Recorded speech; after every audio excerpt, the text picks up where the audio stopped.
তার সুন্নি media subscribe করো না। নবীর নাম আছে না নাই?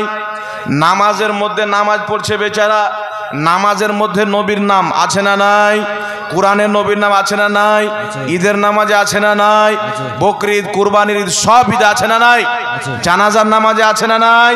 আরে যে কোনো জায়গাতে তুমি যাবে মুস্তাফার নাম তোমাকে নিতে হবে। এখন পাগলা ঘোড়া বেরিয়েছে, দাড়িওয়ালা ঘোড়া, বলছে নবীর ওসিলা চলবে না। বলছে কেন? বলছে আল্লাহ ডাইরেক্ট দিতে পারে, ডাইরেক্ট শুনতে পারে, ওয়াহুয়া আলা কুল্লি শাইইন কাদির, আল্লাহ সব কিছু করতে পারে। তো আল্লাহ যখন সব ডাইরেক্ট করতে পারে তো ওসিলা লওয়ার দরকার কি? তো আল্লাহ যখন সব কিছু ডাইরেক্ট করতে পারে তো তোকে আমের গাছে ঝুলিয়ে দিত, তোর বাপ মায়ের প্রয়োজন কি ছিল? নাকি বলেন? জি, মহান রব্বুল আলামিন যদি চাইতো তো আসমান থেকে বৃষ্টি না তোমার মতন দাড়ি টুপিওয়ালা ঘোড়াকে নাজিল করতে পারতক না? পারতক না? কিন্তু আল্লাহ তাবারাক ওয়া তাআলা যদি এটাও করলেন না, মহান রব্বুল আলামিন মানুষকে দুনিয়াতে পাঠাবেন তো এটাও করেননি যে একজন মহিলা একজন পুরুষ অবিবাহিততে বাচ্চা জন্ম দিবে, এটাও শরীয়তে অনুমতি নাই। আল্লাহ বলছেন শোনো, যতক্ষণ পর্যন্ত বিয়ের বন্ধনে বন্ধ না হবে, তুমি যতক্ষণ পর্যন্ত বিবাহ না করবে তোমার জন্য তোমার স্ত্রী হালাল হবে না। তো মহান রব্বুল আলামিন বুঝিয়েছেন শোনো, তুমি যে দুনিয়াতে এসো তো তোমাকে পাঠানোর মাধ্যমে আমি আল্লাহ ওসিলা রেখেছি, একজনকে তোমার মা বানিয়েছি, একজনকে তোমার বাপ বানিয়েছি, তারপরে বিবাহ ওসিলা রেখেছি।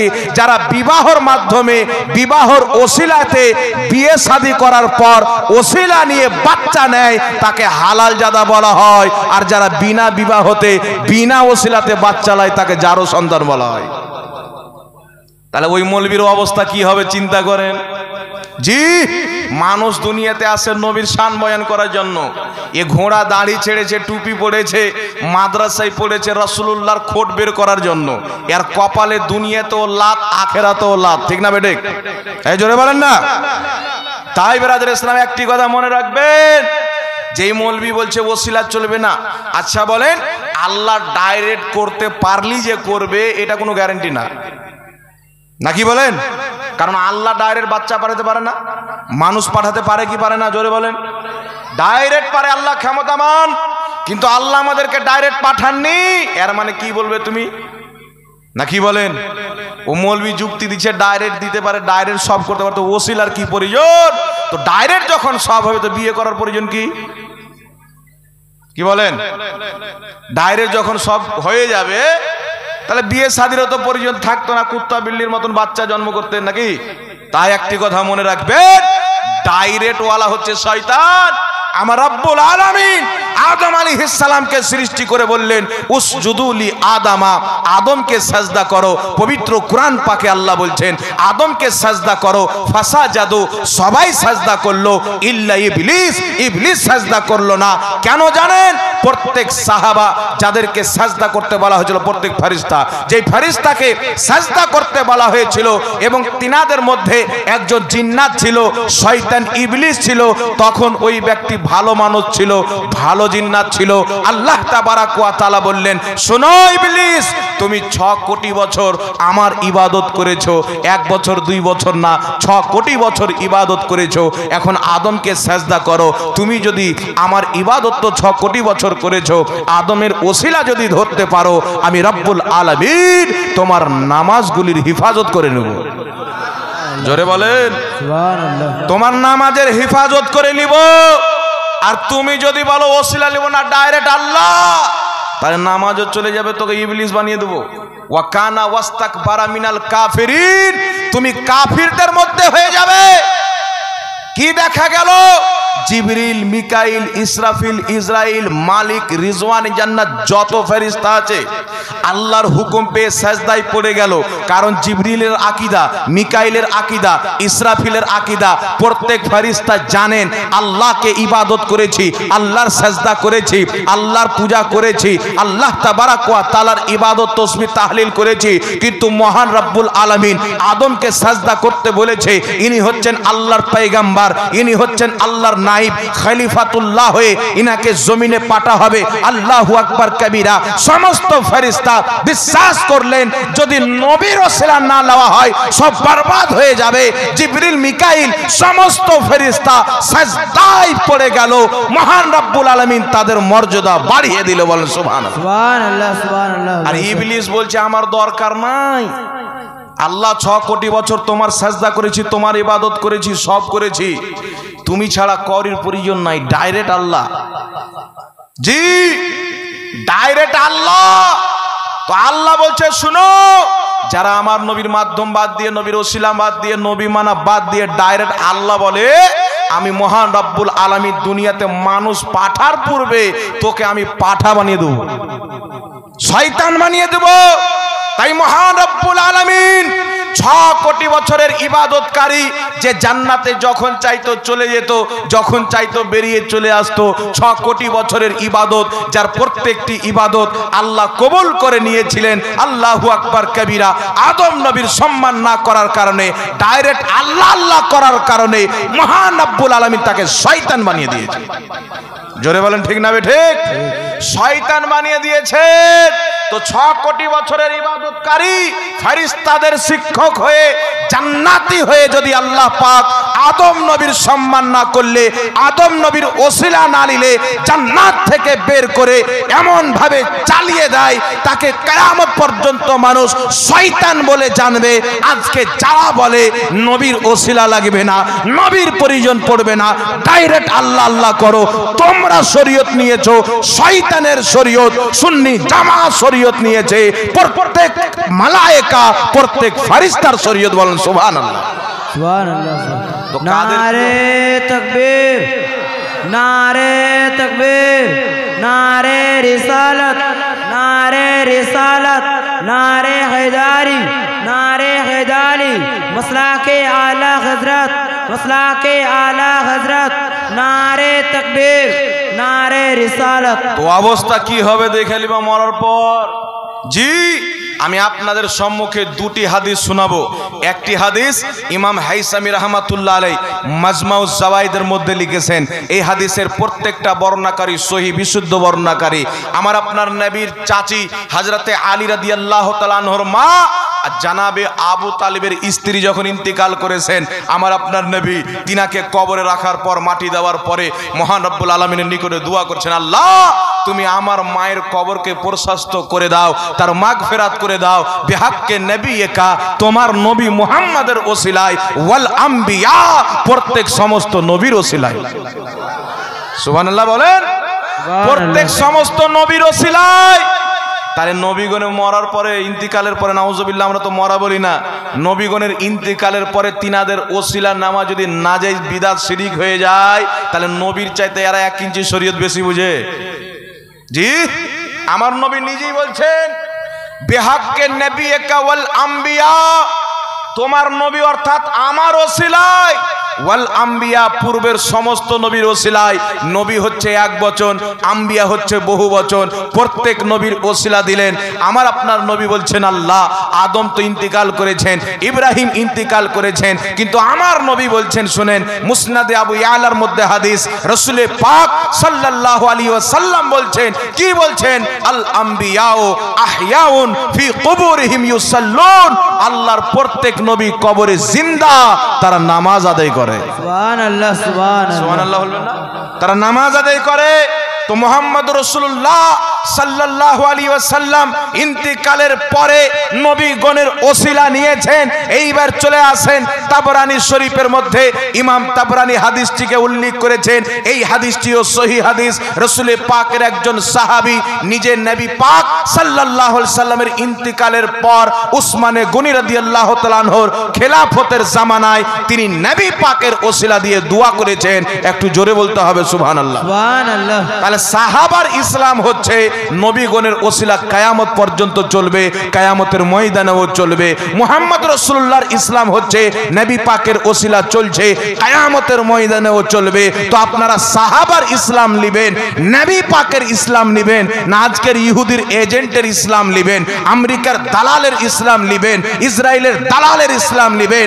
একটি কথা মনে রাখবেন, নবীগণের ওসিলা নেওয়া এটা মুস্তাফার শরীয়ত, আল্লাহর নবীর সাহাবার শরীয়ত, এটাই হচ্ছে সুন্নিদের শরীয়ত। জোরে বলতে হবে সুবহানাল্লাহ। সুবহানাল্লাহ, সুবহানাল্লাহ। এই জন্য আমরা বলি যে এদের পাশে বসিও না, এই জন্য বলি এদের ছাড়টা পর্যন্ত নেহিয়েন না।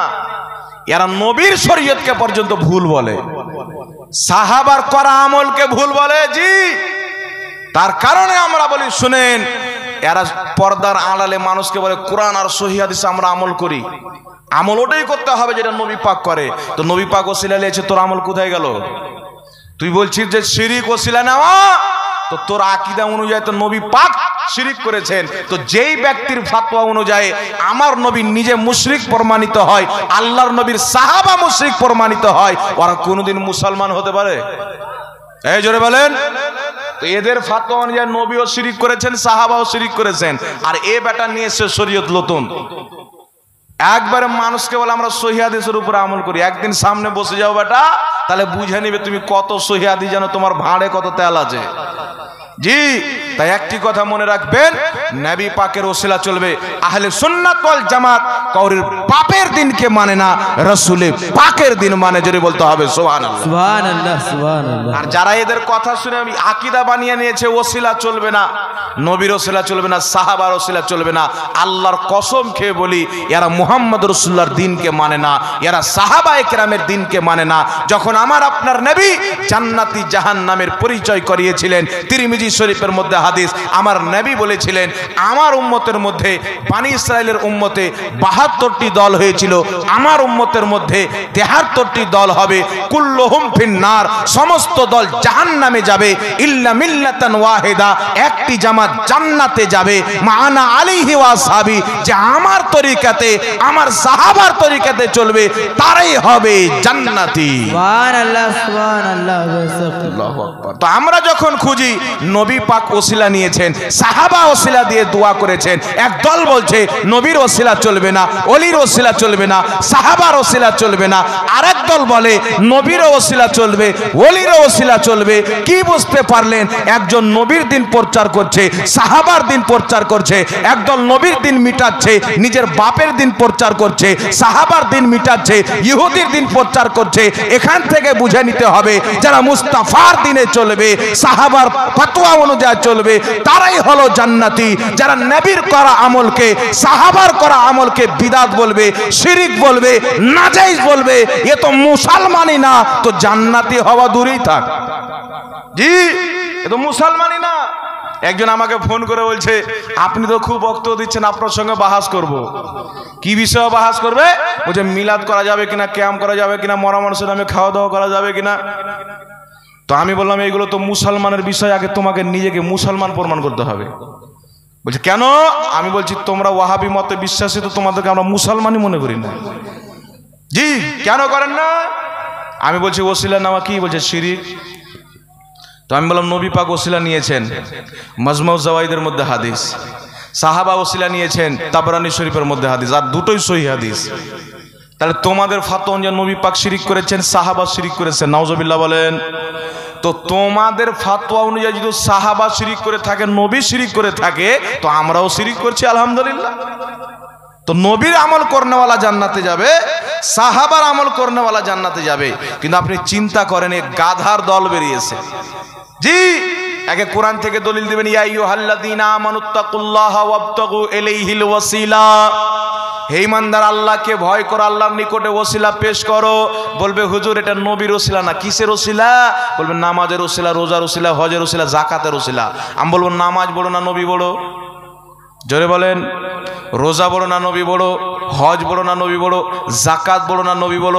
আমি বললাম শোনো, যাকাতের চাইতে বেশি উত্তম নবীর ওসিলা নেওয়া, রোজার চাইতে বেশি উত্তম নবীর ওসিলা নেওয়া, সাদকা চাইতে বেশি উত্তম নবীর ওসিলা নেওয়া। কারণ তোমার নামাজ যে আল্লাহর দরবারে কবুল কোনো গ্যারেন্টি নাই, তোমার রোজা যে আল্লাহর দরবারে কবুল কোনো গ্যারেন্টি নাই, তোমার হজ যে আল্লাহর দরবারে কবুল কোনো গ্যারেন্টি নাই। কিন্তু সারা পৃথিবীর ঈমানদার এক বাক্যে বিশ্বাস করে মুহাম্মদ রাসূলুল্লাহ আল্লাহর দরবারে কবুল, এতে কোনো সন্দেহ নাই।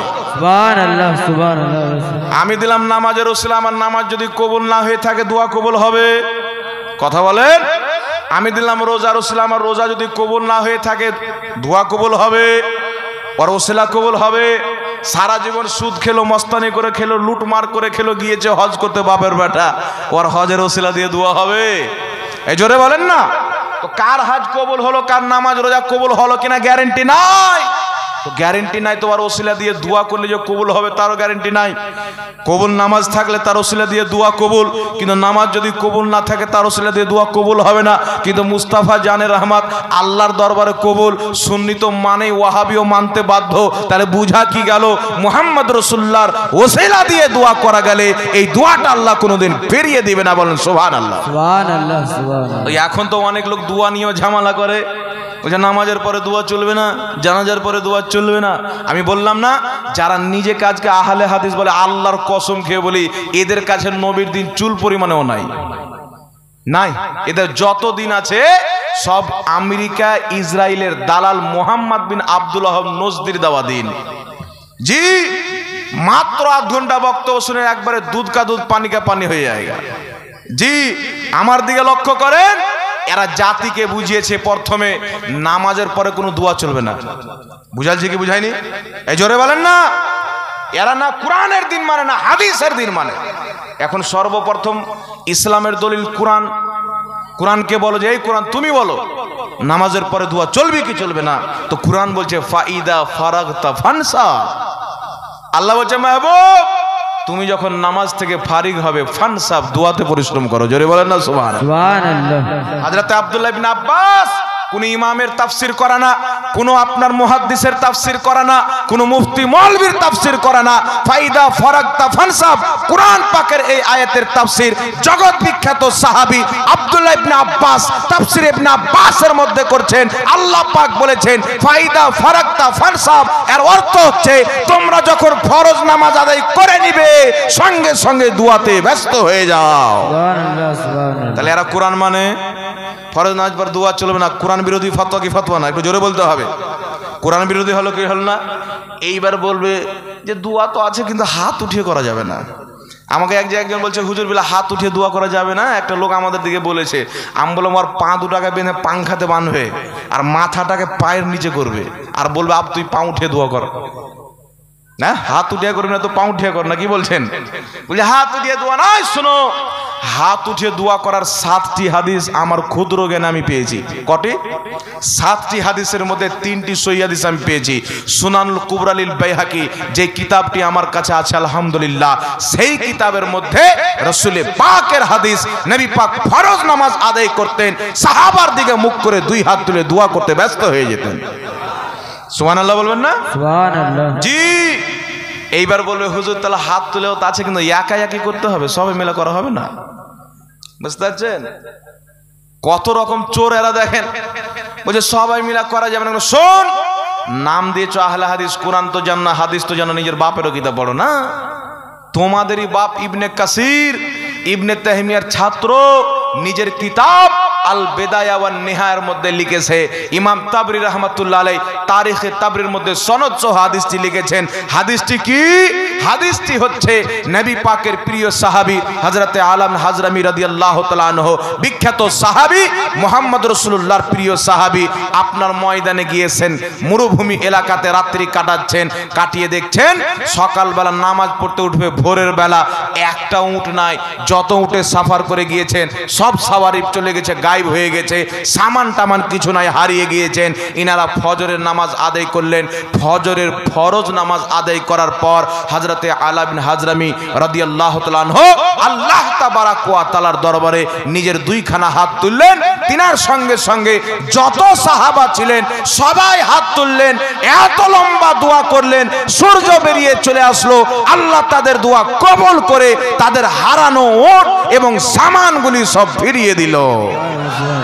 नारे तकबीर, नारे तकबीर, नारे रिसालत, नारे रिसालत, नारे हैदारी, नारे हैदारी, मसला के आला हजरत, मसला के आला हजरत, नारे तकबीर, नारे रिसालत। সব ফিরিয়ে দিল, কিন্তু এরা মানুষকে বুঝায় কি ফরজ নামাজের পর দোয়া করার কোনো হাদিস নাই। একটা জোলহা রাহুল বেরিয়েছে, ওর বাপও মাদ্রাসা দেখেনি, ওর মাও মাদ্রাসা দেখেনি। আমাদের মা বাপের ভাগ্যে আল্লাহ পাক লিখেছেন পাগড়ি পেয়েছি, তখন আমার মা বাপ গিয়েছে মাদ্রাসা দেখেছে, কিন্তু ইয়ার নসিবে ওটাও নাই। এ জীবনে মাদ্রাসার জালানা কটা ওটাও দেখেনি রাহুল। আর এদের এখন নেতা পীর এদের, হ্যাঁ জি, এর অন্ধ ভক্তদের এরা বিশ্বাসিত যে দেখে কোরআন শরীফ পড়তে পারে না। জি, আমি মিথ্যা কথা বলছি না, আলহামদুলিল্লাহ নবীর মাহফিলে বলছি। আমি রাহুলকে আর আগেও বলেছি, এখনো বলেছি, বেটা তোমার বাড়িতে বসবো, তুমি একবার ফোন করো, ভয় করো লোকজন নিয়ে, কাউকে নিয়ে যাবো না। আমি আর একটা লোক সাথে রাখবো ক্যামেরার জন্য, কারণ তুমি পরে বলবে যে জাহাঙ্গীরকে হারিয়ে দিয়েছি, তো ক্যামেরা থাকবে, রেকর্ডিং হবে, তাই না? তো চুরি করতে পারবে না। তোমার বাড়িতে যাব, মুনাজারা করতে হবে না, একটা কায়দা নিয়ে যাব, যেটা আমাদের প্রথম ছেলে কাটা পোটা পড়া ছেলে পড়তে আসে মক্তবে, ওই যে কায়দা পড়ে, ওই কায়দার এক পৃষ্ঠা তুমি যদি শুদ্ধভাবে পড়ে দাও, 5 লাখ টাকা তোমাকে আমি নগদ ক্যাশ দিয়ে আসবো। জি, তোমার বাড়ি যাব, কোনো অসুবিধা নাই, রেকর্ডিং হচ্ছে, কথা যাবে, অ্যাকসেপ্ট করো। তোমার কোনো চালাকে দিয়ে ফোন করো, ডেট দাও, সরাসরি তুমি কথা বলো না আমার সাথে, যে সৌমুখ তারিখে, তুমি 1 সপ্তাহ আগে জানাতে হবে না। ব্যস্ত মানুষ, জালসাতে ব্যস্ত থাকি, 1 সপ্তাহ আগে জানালে আমি জালসা ক্যান্সেল করে ওর বাড়ি যাবো, কিন্তু ও কিয়ামত পর্যন্ত অ্যাকসেপ্ট করবে না। কেন জানেন? ও জানে যে জাহাঙ্গীর আমার এমন জায়গায় হাত দিয়েছে যে পার হওয়ার কোনো রাস্তাই নাই।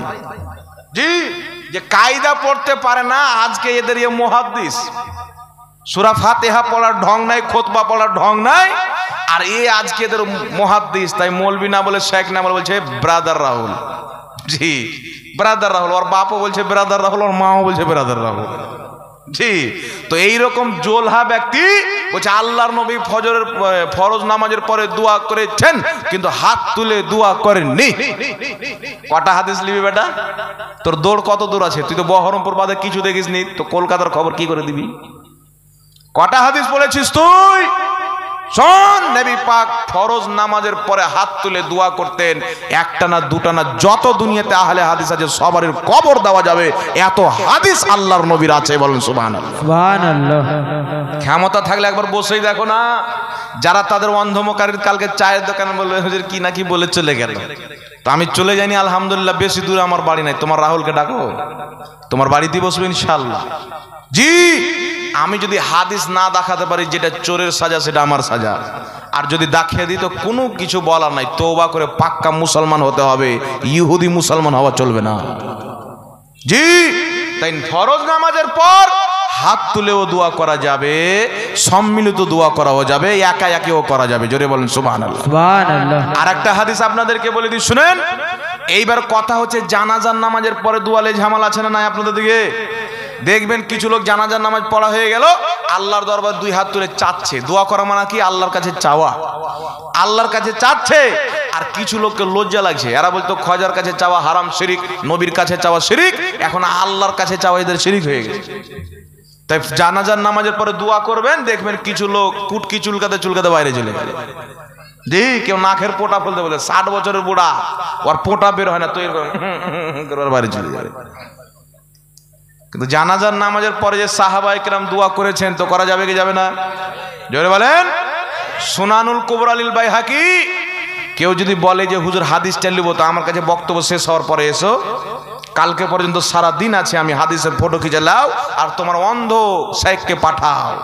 হযরতে আবু হুরায়রা রাদিয়াল্লাহু তাআলা আনহু, সুনানুল কুবরা লিল বাইহাকি, কমবেশ 1150 বছর পূর্বের লেখা কিতাব। ইমাম বাইহাকি রাদিয়াল্লাহু তাআলা আনহু সুনানুল কুবরা লিল বাইহাকির মধ্যে হাদিস লিখেছেন, হযরতে আবু হুরায়রা রাদিয়াল্লাহু তাআলা আনহু জানাজার নামাজ আদায় করলেন। জানাজার নামাজ আদায় করার পরে সঙ্গে সঙ্গে মৃত্যু ব্যক্তির নামে দোয়া করলেন। সুবহানাল্লাহ। জোরে বলুন না সুবহানাল্লাহ। সুবহানাল্লাহ। একই কিতাবের মধ্যে হাদিস, হযরতে আলী জানাজার নামাজ পড়ালেন, মৃত্যু ব্যক্তির দিকে 2 কদম চলে 2 হাত তুলে আল্লাহর দরবারে তারা দোয়া করেছেন। আর আমার নবীর সুন্নাত হচ্ছে দোয়াতে হাত তোলা, কারণ নবী পাক যখন দোয়া করতেন আল্লাহর দরবারে 2 খানা হাত উত্তোলন করতেন। জোরে বলেন সুবহানাল্লাহ। সুবহানাল্লাহ। আরেকটি হাদিস শুনেন, তাবরানী শরীফের মধ্যে হাদিস, মাজমাউজ জাওয়াইদের মধ্যে হাদিস, ইমাম হাইসামি হাদিসটি উল্লেখ করে বলেছেন হাদিসটি সহিহ। আমার আপনার নবী বলছেন, যখন কোনো একদল লোক, কিছু সংখ্যক লোক একত্রিত হয়ে একজন দোয়া করবে আল্লাহর দরবারে, নিজের হাতের ওপর পিঠ থাবাকে উত্তোলন করে যখন এক জামাত লোক দোয়া করে, একজন দোয়া করবে, বাকি সবাই আমিন বলবে, তো আল্লাহ পাকের নিকটে সম্মিলিত মুনাজাতের মাধ্যমে তারা যা চাইবে আমার আল্লাহ তাদেরকে তাই দিবে। জোরে বলেন সুবহানাল্লাহ। সুবহানাল্লাহ। আমার নবী বলেননি ফরজ নামাজের পর করিও না, জানাজার পর করিও না, জালসাতে করিও না। আমার নবী মুতলাক হুকুম দিয়েছেন আম, একটি হয় খাস। নামাজ খাস করা হয়েছে, জোহরের নামাজ জোহরের টাইমে পড়তে হবে, আসরের নামাজ আসরের টাইমে পড়তে হবে, কিন্তু এই দোয়াটা আমার নবী খাস করেননি, আম হুকুম দিয়েছেন। ফজরের নামাজ পরে করলেও জায়েজ আছে নবীর হাদিস মোতাবিক, জানাজার নামাজ পরে করলেও জায়েজ আছে নবীর হাদিস মোতাবিক, জালসাতে করলেও জায়েজ আছে নবীর হাদিস মোতাবিক। জোরে বলতে হবে সুবহানাল্লাহ। সুবহানাল্লাহ। আর এরা দোয়া করবে না, কারণ এরা অন্ধ পূজারী, এদের মৌলবীদের, আর আমাদেরকে বলে মাজার পূজারী। জি, একটা উর্দু বক্তা আছে জর্জিস, বালাৎকারী বাবা, এখন মনে হয় জেল আছে না, ছুটে জেলে, হ্যাঁ ছুটে গেছে, 12 বছরের জেল হয়েছে। জি, রাম রহিম বাবার খানদানের লোক, জি আসারাম বাবা। এই আসারাম বাবা বক্তব্য দিচ্ছে, এটা পড়া মূর্তি, এটা খাড়ো মূর্তি। হিন্দুরা মন্দিরে গিয়ে চাদর চুনড়ি যায়, চুনড়ি, তোমরা মাজারে গিয়ে চাদর দাও। হিন্দুরা দেয় প্রসাদ, তোমরা নিয়ে যাও ফাতেহা খাবারের জিনিস, শিরনি টিরনি।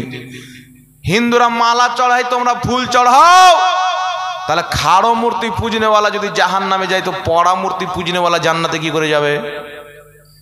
তাহলে আহলে হাদিসদের বাপ মা মরে যায় তো পড়া মূর্তি হয়ে যায়, বুঝতে পারছেন? তা আল্লাহ ওয়ালিদের মাজারকে কার সঙ্গে তুলনা দিচ্ছে? মন্দিরের সাথে।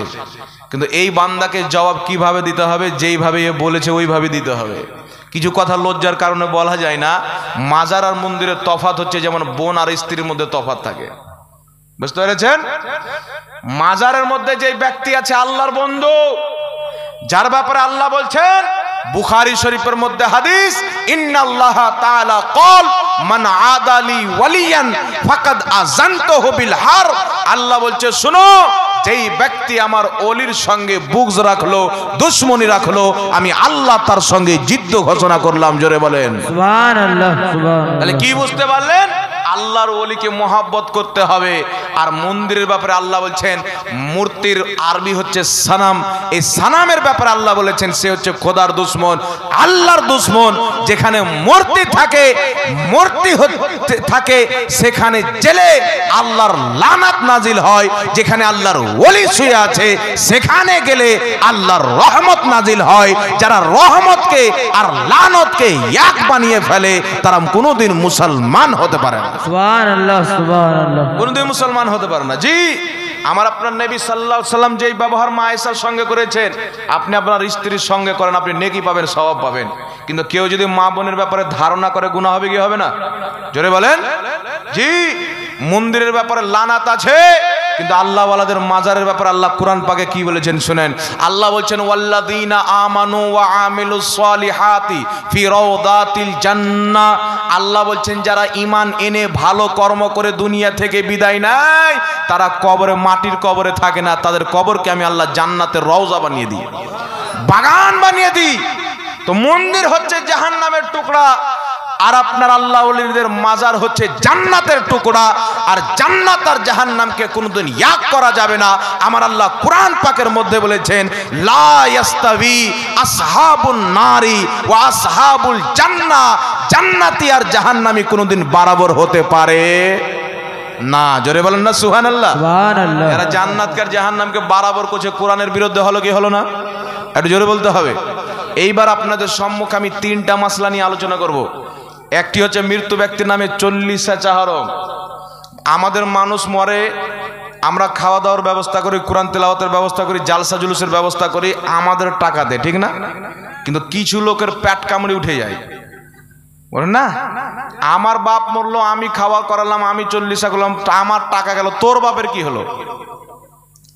তুই তোর বাপ মরলো কিছু করবি না, আমরা কি বলেছি যে তুই কর? এ বলেছি? অনেক কুত্তা মরলে মানুষ কিছু করে না, আমরা বলেছি যে কুত্তা মরলে করতে হবে? হ্যাঁ, তো তোমার বাপ মরলো, মা মরলো, তুমি করিও না, আমরা কোনোদিন বলবো না যে করো, কিন্তু আমরা করলে তোর জ্বলন কেন হয়? আমরা তো সাহাবার দিন মানবো। তোর জ্বলতে জ্বলতে চুলকে যদি ঘা হয়ে যায় তো আমরা ছাড়বো না। যেই কাজ সাহাবা করেছেন, নবীর জামানাতে হয়েছে, দম চলে গেল আমরা করতেই থাকবো। সুবহানাল্লাহ বলেন। সুবহানাল্লাহ। ঠিক না বে ঠিক? জি, আপনাদের সম্মুখে কয়েকটি হাদিস পাঠ করছি, শুনেন। মৃত্যু ব্যক্তির নামে 40 চাহরম করা যাবে কি যাবে না? মুসলমানি উপলক্ষে খাওয়া দাওয়া করানো যাবে কি যাবে না? এই দুটি মশলা। কটা মশলা হলো? দুটি মশলা হলো। আর কোনটা ছুটে গেলে ইনশাআল্লাহ মনে করিয়ে দিবেন। আমার কাছে এই দেখেন একটা ব্যাগ আছে, এই ব্যাগের মধ্যে কিছু কিতাব ভরা আছে। জি, আমি যেখানে যাই আলহামদুলিল্লাহ কিতাব নিয়ে যান। কিতাবটি তো নিচে রাখা হবে না, একটা চেয়ার থাকলে ভালো হতো। একটা চেয়ার নিয়ে আসেন তো, ফাটাফাট 2 মিনিটে নিয়ে আসেন। সর্বপ্রথম একটা মাসলা ক্লিয়ার করে দিই যে খাতনা মুসলমানের খাবার করা যাবে কিনা, ঠিক আছে? এরপরে 40 চাহরম হাদিসটি দেখে যাবেন। করের বিশ্বাস না থাকলে বই এসে মোবাইলে ফটো তুলে যান, বই তো দেবো না নাকি? ফটো তুলে আপনি বিন্দাস নিয়ে যান। আর যদি বলেন হুজুর 2 দিন এখানে বইটি রাখতে হবে, আমাদের হুজুরকে ডাকছি, তো ডাকেন, আমিও থাকবো, কোনো অসুবিধা নাই। জি, কারণ আমরা হাদিসের উপর আমল করি, তোমরা মৌলবীর কথা শুনে আমল করো। তাই আজকে পর্যন্ত মা বোনকে মসজিদ দাওয়াতে বাধা দাওনি। এসব মসজিদ নামাজ পড়তে যায় না, মহিলাদেরকে মসজিদে জি যায় না, আপনারা নিয়ে যান, খবরদার নিয়ে যাবেন না। নবীর হাদিস যেই রকম সাহাবারা বুঝেছেন সেই রকম বুঝতে হবে। কি বুঝলেন? যেই রকম সাহাবারা বুঝেছে সেই রকম নবীর হাদিস বুঝতে হবে। ওয়াহাবি যেইভাবে বুঝে সেইভাবে বুঝা হচ্ছে নিকৃষ্ট বিদআত। আমাদের সামনে যদি বসে সূর্যর মতন আলো হবে আর স্পষ্ট ভাবে বোঝা যাবে। সূর্য উঠলে দিন বোঝা যায় না? ওইভাবে দিন যেমন পরিষ্কার বুঝে যায়, সেই রকম মানুষ 10 মিনিটে বুঝে নেবে দুনিয়ার জঘন্য বিদাতি হচ্ছে ওয়াহাবি। জি, জঘন্য আকীদা রাখনেওয়ালা হচ্ছে ওয়াহাবি। আর ইয়ারা মানুষকে দুরুদ সালামকে বিদাত বানিয়েছে। জি, কেউ জানেন না কি আনতে? তাড়াতাড়ি লেসেন, তাড়াতাড়ি লেসেন। একবার দুরূদ শরীফ পাঠ করেন। আল্লাহুম্মা সাল্লি আলা সাইয়্যিদিনা মাওলানা মুহাম্মদ ওয়া আলা আলি সাইয়্যিদিনা ওয়া আলা আলি সাইয়্যিদিনা মাওলানা মুহাম্মদ। যাই হোক বিরাদর ইসলাম, শুনেন, আজকে আমাকে একজন বলেছে যে হুজুর আজকে একটা গাজাল পাঠ করিয়ে, তো এই মাসলাটা ক্লিয়ার করে দিই, তারপর একটা গাজাল শোনাবো ইনশাআল্লাহ, ঠিক আছে? আমার হাতে একটি কিতাব দেখছেন, দেখেন আমি কয়দিন আগে পূর্বে বক্তব্য দিয়েছি, মোটামুটি 1 বছর হয়ে গেল কম বেশ। একজন জোলহা মৌলবী আছে বারাসাতের, আমার ব্যাপারে বলেছে যে 24 হাতের পাগড়ি বাঁধে, ঝাড়খণ্ডের মৌলবী। বলছে মুসলমানের খাওয়া দাওয়া করা যায়, ইসলামে মুসলমানের খাওয়া দাওয়ার কোনো বিধান নাই, চলবে না, হারাম। বুঝতে পেরেছেন? ওই মৌলবী বলেছে 24 হাতের না, আলহামদুলিল্লাহ আমি 12 হাতের পাগড়ি বানি। কেন? 12 হাতের পাগড়ি আমার নবী পাক বেঁধেছেন। সুবহানাল্লাহ বলবেন না? সুবহানাল্লাহ। আমার নবী পাগড়ি বেঁধেছেন তাই আমি বাঁধি। আর তুই যদি তোর জোকার নাক ইংরেজি কুত্তার টাই পড়নেওয়ালাকে অনুসরণ করিস তো আমার কি হলো? জি, নবী পাক পাগড়ি পড়েছে, আমি পড়ি, তো আর জ্বালা ধরে নিয়েছে। কিন্তু জাকির নাইক কি পড়ে? টাই কে আবিষ্কার করেছে? কোন মুসলমান না। নবী পাক কোনোদিন টাই ব্যবহার করেননি, সাহাবী কোনোদিন টাই ব্যবহার করেননি। এই টাই কে ব্যবহার করেছে জানেন? প্রথম আবিষ্কার করেছে ইহুদি নাসারা। তো ইহুদি নাসারা টাই ওর বাপ পড়ছে, কোনো সমস্যা নাই। আর আমি নবীর সুন্নাত পাগড়ি পড়েছি, তো পেটে জ্বালা থামে না। মানে বুঝতে পারছেন? শয়তান ইহুদির দেখে জ্বলে না, শয়তান মুহাম্মদ রাসূলুল্লাহর দেখে জ্বলে, ইমানদারের দেখে জ্বলে। তো এই পাগলা বোকা গাধা লোক বলছে 24 হাতের পাগড়ি বাঁধে। তো বোকা তুই আমাকে নিয়ে বল না, আমি তোকে নিয়ে বলছি দলিল দিয়ে, তুই দলিল দিয়ে বল। আমার পাগড়িকে নিয়ে কেন টানাটানি করছিস? তুই জানিস না নবীর সুন্নাত পাগড়ি? আর এটা যদি তোর জানা না থাকে, পাগলা কুত্তা, তোকে বক্তা কে বানালো রে? তুই কিসের বক্তা হলি? তোর জন্য তো বক্তব্য দেওয়া হারাম আছে, কারণ তুই নবীর হাদিস বুঝিসনি। ওই লোকটা বলেছে মুসলমান ব্যাপারে। আর একটা ভাঁড় আছে, চোর, শাওকাত জোলহার বেটা ইয়াসিন জোলহা, হ্যাঁ নাম শুনেছেন? বাপ বেটা দুইজনই জোলহা। এরা বক্তব্যের মধ্যে 83 বার করে সালা বলবে, বে বলবে, তেবি এরা বাপ বেটার বক্তব্য হবে, নালে হবে না। আর জাতিকে বলবে আমরা কোরআন হাদিস দিয়ে ওয়াজ করছি, তো কোরআনে বে আর সালা কোথায় আছে? আছে বে আর সালা আছে কোরআন পাকে? তো এই জোলহার বেটা বলছে যে ঝাড়খণ্ডের একটা মুফতি জাহাঙ্গীর নাম নুনু কাটা খাবার খাওয়াকে যাই বলেছে, তুই খা নুনু কাটা খাবার, এইভাবে বলেছে। নাউজুবিল্লাহ বলে। তো এরা হচ্ছে জাহিল লোক। আমি বললাম না, যেখানে দেওবন্দি ওয়াহাবি থাকে জ্ঞান থাকে না, যেখানে জ্ঞান থাকে দেওবন্দি ওয়াহাবি থাকে না। দলিলটা নিয়ে যাবে। আমি বক্তব্য দিয়েছি, আলহামদুলিল্লাহ হাদিসে পেয়েছি তাই দিয়েছি। কিন্তু এই কাধার লোক যেটা হাদিসে আছে আল্লাহর নবীর সাহাবী করেছেন, ওই জিনিসটাকে বলছে হারাম। তাহলে এরা মানুষই তো নয়, তো মুসলমান কি করে হবে? জি দেখেন, এই কিতাবটার নাম হচ্ছে আল আদাবুল মুফরাদ। লেখকের নাম হচ্ছে ইমাম বুখারী, যিনি বুখারী শরীফ লিখেছেন। নামটা শুনেছেন? ইমাম বুখারী রাহমাতুল্লাহ আলাইহি এই আদাবুল মুফরাদের 559 নম্বর পৃষ্ঠার মধ্যে একটি হাদিস বর্ণনা করেছেন। হাদিসটি এখন আমি আপনাদের সম্মুখে শোনাচ্ছি। জি, বাব নাম্বার 597, হাদিস নাম্বার 1276। কত নাম্বার হাদিস? জি 1286 নাম্বার হাদিস, 1286 নাম্বার হাদিস। হাদিসটি কি? ইমাম বুখারী রাহমাতুল্লাহ আলাইহি হাদিস এনেছেন, হাদ্দাসানা জাকারিয়া ইবনে ইয়াহইয়া ক্বালা হাদ্দাসানা আবু উসামাতা আন ওমর ইবনে হামজাতা ক্বালা আখবারানি সালিমুন ক্বালা খাতানানি ইবনে ওমর আনা ওয়া নুআইমান ফাযাবিহা আলাইনা কাবশান ফালাকাদ রাআইতানা ওয়া ইন্না লানাজলু বিহি আলা সিবয়ানি আন যুবহা আদা কাসবান। জোরে বলেন সুবহানাল্লাহ। সুবহানাল্লাহ। জি, হাদিসটি কি? ইমাম বুখারী হাদিস নিয়েছেন। হযরতে সালিম রাদিয়াল্লাহু তাআলা আনহু, আল্লাহর নবীর প্রিয় বান্দা, প্রিয় গোলাম, প্রিয় উম্মত, আল্লাহর প্রিয় বান্দা বলছেন যে হযরতে ইবনে উমর, হযরতে উমরের ছেলে রাদিয়াল্লাহু তাআলা আনহু আমার এবং নঈম রাদিয়াল্লাহু তাআলা আনহুর দুইজনের খাতনা করার, মুসলমানি করার হুকুম দিলেন। তারপরে খুশিতে একটা জানোয়ার জবাহ করলেন, ছাগল জবাহ করলেন। আমরা ছেলেপিলেরা সব আনন্দিত হয়ে গেলাম যে মুসলমান উপলক্ষে ভেড়া জবাহ করা, ছাগল জবাহ করা হয়েছে।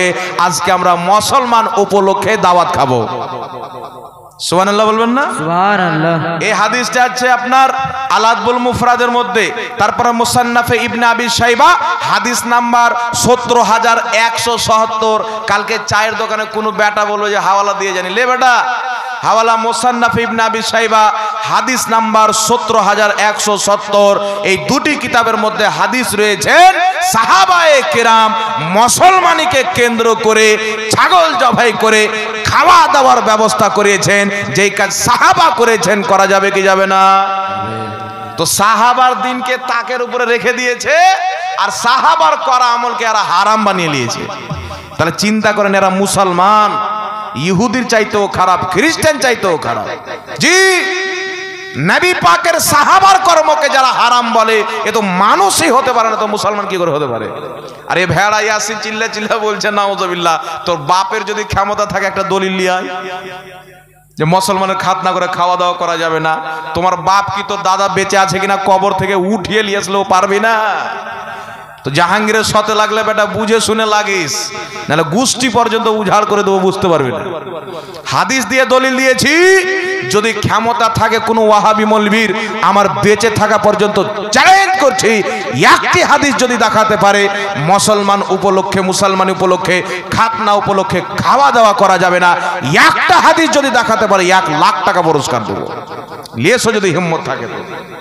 তাহলে প্রমাণ কি হলো বাবজি? জোরে বলেন। খাতনা উপলক্ষে খাওয়া দাওয়া চলবে কি চলবে না? তো সুন্নিদের দিন বাজার থেকে আসেনি, কোরআন হাদিস থেকে এসেছে। আর ওয়াহাবি মতবাদ ইংরেজি আর আমেরিকারা তৈরি করেছে। এবার চলে আসেন আপনাদের সম্মুখে কিছু আর আলোচনা রাখতেছি আমি। যে মৃত্যু ব্যক্তির নামে 40 চাহরম করা যাবে কি যাবে না। এখন আমরা দলিল দেখবো, দলিলে যদি থাকে তো করব।